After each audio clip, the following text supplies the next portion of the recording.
India की 9th toughest entrance exam CLAT को clear करने के बाद और 5 साल की डिग्री और दर्जन भर किताब पढ़ने के बाद और मिनिमम 10 लाख फी पे करने के बाद कुछ इंडियन लॉयर का ये हाल है कि कोई ऑटो चला रहा है, सब्जी बेच रहा है, कोई सड़क पे पराठे बेच रहा है।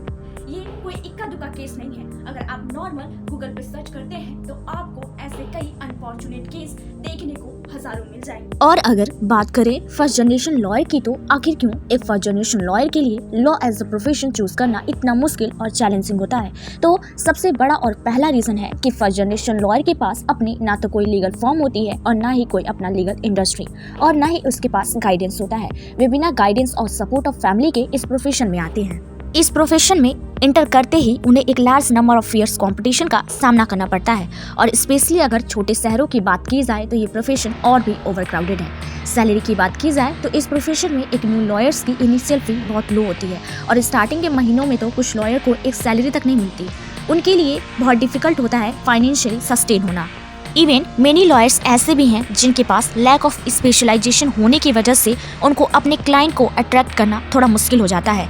इस इंडियन लीगल सिस्टम के लगातार डेवलप होने की वजह से एक लॉयर को एक कॉम्प्लेक्स लॉ से अपडेट होना रहता है। इनफैक्ट ex-CCI लीगल चंद्रचूड़ का ये कहना है कि अनफॉर्चुनेटली लॉ में पढ़ने वाले बच्चे या तो लीगल सेंटर के नौकर बन के रह जाते हैं या फिर मजदूर। और हाँ, जैसे मैंने बताया कि इस प्रोफेशन के अप्स एंड डाउन के बारे में आपको पता होना चाहिए। जहां एक महीने का 10,000 रुपए भी नहीं कमा पा रहा है एक इंडियन लॉयर, वहां कुछ लॉयर ऐसे भी हैं जो अपनी एक अपीयरेंस, अपनी एक हियरिंग के लिए दिन के 15-15 लाख रुपए चार्ज करते हैं। सो माय क्वेश्चन इज कि एक ही प्रोफेशन में इतना ह्यूज डिफरेंस कैसे हो सकता है?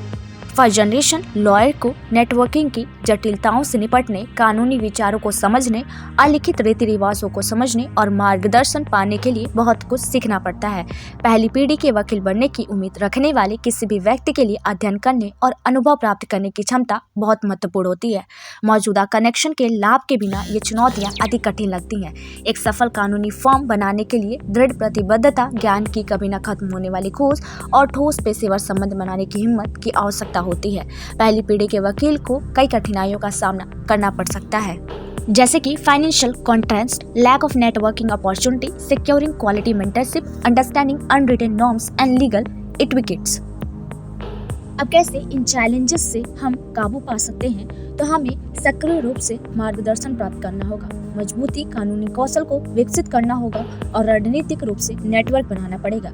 निःशुल्क कार्य का उपयोग करना है और कानूनी घटनाक्रम के बारे में जानकारी रखना है, जिसकी वजह से हम लॉयर्स स्किल का इम्प्रूव कर सकते हैं और अपने एज अ करियर को बेहतरीन बना सकते हैं।